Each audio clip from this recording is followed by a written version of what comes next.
श्री स्वामी समर्थ. स्वामी महाराजांच्या कृपेने तुमच्या सर्व इच्छा मनोकामना पूर्ण हो. ऑलराऊंडर या मराठी यूट्यूब चॅनलवर तुमचं अगदी मनापासून स्वागत आहे. आता अधिक मास हा लवकरच येत आहे. अधिक मासाला धोंड्याचा महिना, ज्याला पुरुषोत्तम मास असंही म्हणतात, हा हिंदू कॅलेंडरमधील एक अतिरिक्त महिना आहे, जो दर 3 वर्षातून एकदा येतो. अधिक मास हा महिना अतिशय शुभ मानला जातो आणि आध्यात्मिक उपासना आणि भक्तीसाठी एक आदर्श काळ मानला जातो. हा महिना भगवान विष्णूंना समर्पित आहे आणि देवतेकडून आशीर्वाद मिळवण्यासाठी भक्त विविध धार्मिक विधी देखील करतात आणि प्रार्थना करतात. अधिक मासाची उत्पत्ती प्राचीन काळापासून झाली, जेव्हा हिंदू कॅलेंडर चंद्रावर आधारित होते. चंद्र आणि सौर कॅलेंडरमधील फरकामुळे 2 कॅलेंडर समक्रमित करण्यासाठी दर 3 वर्षांनी एक अतिरिक्त महिना जोडला गेला. या अतिरिक्त महिन्याला अधिक मास असे नाव देण्यात आले. हा महिना आध्यात्मिक आणि धार्मिक कार्यासाठी अधिक महत्त्वाचा मानला जातो. या काळात बरेच भक्त उपवास करतात, दानधर्म करतात आणि इतर धार्मिक प्रथा देखील करतात. हिंदू पौराणिक कथेनुसार अशी आख्यायिका आहे की त्रिपुरासुर राक्षसाने एकदा 3 लोकांचा नाश केला, मात्र देवता त्याचा पराभव करू शकले नाहीत. भगवान ब्रह्मदेवाने त्यांना भगवान विष्णूंची मदत घेण्याचा सल्ला दिला, ज्यांनी वराहाचे रूप धारण केले आणि या राक्षसाचा वध केला. त्यानंतर भगवान विष्णू 4 महिने ध्यानस्थ राहिले आणि देवतांना त्यांच्या अनुपस्थित विश्वाच्या कल्याणाची काळजी वाटली. त्यांनी हे अंतर भरण्यासाठी ब्रह्मदेवाला अतिरिक्त महिना निर्माण करण्याची विनंती केली आणि अशा प्रकारे अधिक मास हा अस्तित्वात आला.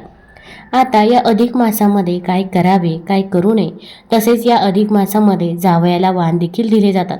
लेकी जावयाची हौस देखील पुरवली जाते आणि आईला देखील भेटवस्तू दिली जाते. आता या महिन्यामध्ये जर काही गोष्टी आपण केल्या तर त्याचे कित्येक पटीने पुण्यफळ हे आपल्याला प्राप्त होत असते.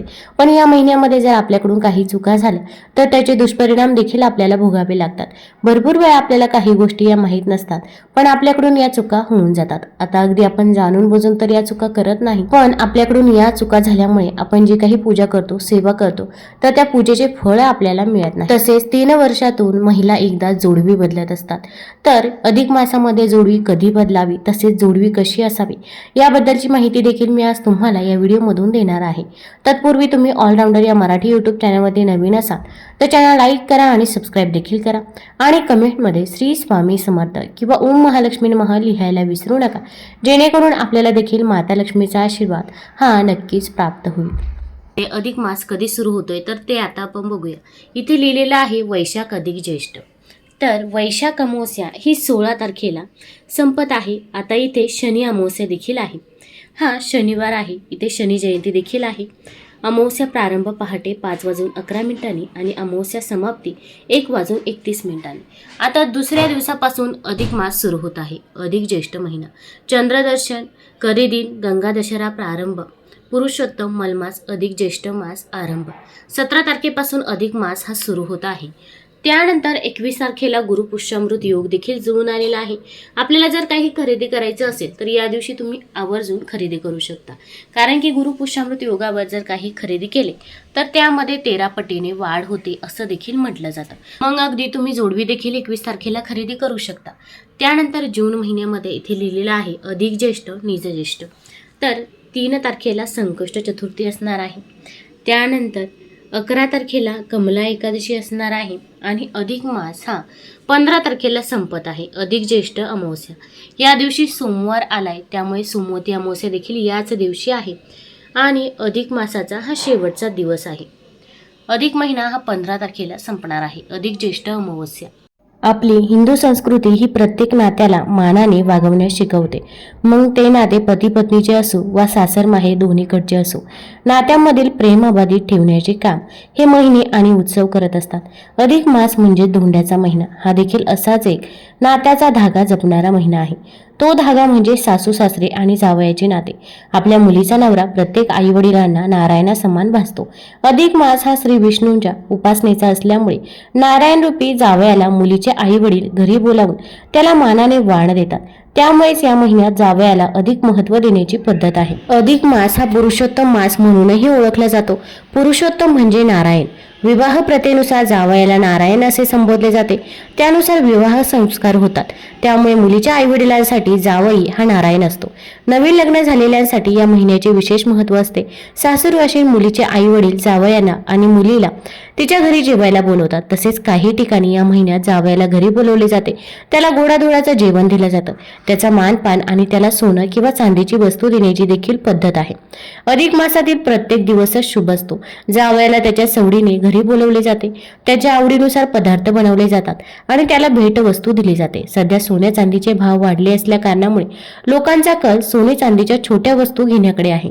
अर्थात हा सगळ्या स्वइच्छेचा भाग आहे. आता तुम्हाला घेणे शक्य असेल काही तर तुम्ही नक्कीच खरेदी करू शकता. अधिक मासामध्ये जावयाला दीपदान देण्याचेही महत्त्व आहे. हे पुण्यप्रद मानले जाते. अधिक महिना हा 33 दिवसांचा असतो. यामुळे या महिन्यात 33 या आकड्याला विशेष महत्त्व आहे. त्यामुळे या महिन्यात जावयाला वाण देताना 33 अनारसे किंवा इतर तळणातील पदार्थ देण्याची पद्धत आहे. यासोबतच अनेक जण चांदीचा दिवा आणि सोन्याची भेटवस्तू देतात. अर्थातच सोन्या चांदीच्या वस्तू या वैकल्पिक आहेत. प्रत्येक जण आपल्या आर्थिक क्षमतेनुसार प्रथा हा पाळत असतो. भगवान विष्णू यांचा आशीर्वाद मिळवण्यासाठी या महिन्यामध्ये दीपदानाला महत्त्व आहे. धार्मिक मान्यतेनुसार जावयाला निरंजन दिल्यामुळे तुम्हाला लक्ष्मी आणि भगवान विष्णूंचे आशीर्वाद मिळतात. तुम्हाला प्रश्न पडला असेल चांदीचं का द्यावं, तर लक्ष्मी मातेला चांदी अतिशय प्रिय आहे. त्यामुळे चांदीचं निरंजन द्यावं. जेव्हा तुम्ही चांदीचं निरंजन जावयाला देतात तेव्हा तुमच्यावरील यम, शनी, राहू आणि केतू ग्रहांचे वाईट परिणाम कमी होतात. म्हणून या महिन्यात अनेक जण जावयाला अधिक मासात घरी बोलवतात. त्यांच्यासाठी छान छान खाद्यपदार्थ बनवतात. त्यासोबत 33 अनारसे, 33 बत्तासे सोबत एक चांदीचं निरंजन देतात. 33 दिव्याने जावयाला औक्षवान करतात. या अधिक मासामध्ये आईची ओटी देखील भरली जाते. लग्न कार्यात कन्यादानाला अतिशय महत्त्व असते. आपल्या लाडक्या लेकीला सुयोग्य हाती सोपवून तिची जबाबदारी तिच्या पतीच्या हाती सोपवणे याला कन्यादान विधी म्हणतात. त्याचा चुकीचा अर्थ काढत कन्या काय दान देण्याची वस्तू आहे का अशी चर्चा करतात. मात्र तसे नसून कन्यादान हा एक संस्कार आहे. जबाबदारीची जाणीव आहे. आपण ज्या मुलीला लाडाकुडाने वाढवली तिची जबाबदारी दुसऱ्याच्या हाती सोपवण्यासाठी आईवडिलांना कठोर व्हावी लागते. त्यांच्या त्यागामुळे तिला तिचे हक्काचे घर मिळते. त्या कृतज्ञतेची छोटीशी परतफेड म्हणून विवाहित मुलगी अधिक मासात आपल्या आईची ओटी भरते. आता अधिक मासच का, तर अधिक मासात सगळीच पुण्यकर्म केली जातात. त्यात आणखी एका पुण्यकर्माची भर म्हणून आईची ओटी ही भरली जाते. वास्तविक पाहता मुलगी सासरी की तिची ओटी भरतात, परंतु अधिक मासात आईची ओटी भरून तिने आपल्या पदरात टाकलेल्या सौभाग्यप्रती छोटीशी कृतज्ञता व्यक्त केली जाते. पुढच्या जन्मी तुझ्याच उदरी जन्म मिळावा असाही संयुक्तिक अर्थ या संस्कारातून काढता येतो.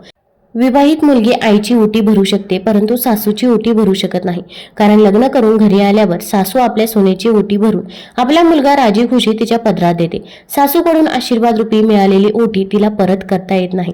त्यामुळे आपण सासूची ओटी भरायची नाही. अगदी तुम्ही सासूला साडी देखील घेऊ शकता, फक्त आपण सासूची ओटी ही भरायची नाही. आता आईची ओटी भरणे शक्य नसेल तर अन्य सुवासिनींची खणा नारळाने ओटी भरावी. तसे केल्यानेही सौभाग्यवती स्त्रीचे मंगलमयी आशीर्वाद आणि शुभेच्छा आपल्या व परिवाराला लाभतात. आपण आईकडे गेलो तर आई आपल्याला कधीच रिकाम्या हाती घरी देखील पाठवत नाही. त्यामुळे आपण आईसाठी एवढं तरी करू शकतो. आपण कमीत कमी या महिन्यामध्ये आईची ओटी भरायची आहे. अगदी तुम्ही साडी देखील घेऊ शकता किंवा आईसाठी देखील तुम्ही अगदी चांदीचं निरंजन किंवा अगदी इतर धातूचं निरंजन खरेदी केलं तरी पण चालेल. तसेच काही ठिकाणी आईला देखील जोडवी केली जातात. आता भरपूर महिलांना प्रश्न पडतो, अधिक मासामध्ये जोडवी ही करावी लागतात. मग आपण ही जोडवी नक्की नवऱ्याकडून करावी किंवा आईकडून करावी किंवा अगदी आपण स्वतः करावी. तर आपल्याला जी काही जोडवी करायची आहे तर ती तुम्ही पतीकडून देखील करू शकता किंवा माहेरकडून करून घेतली तरी पण चालेल. पण अगदी माहेरकडली परिस्थिती नसेल तर तुम्ही स्वतः केली तरी पण चालेल. कारण की आपली आई ही आपल्याला कधीच काही कमी करत नाही.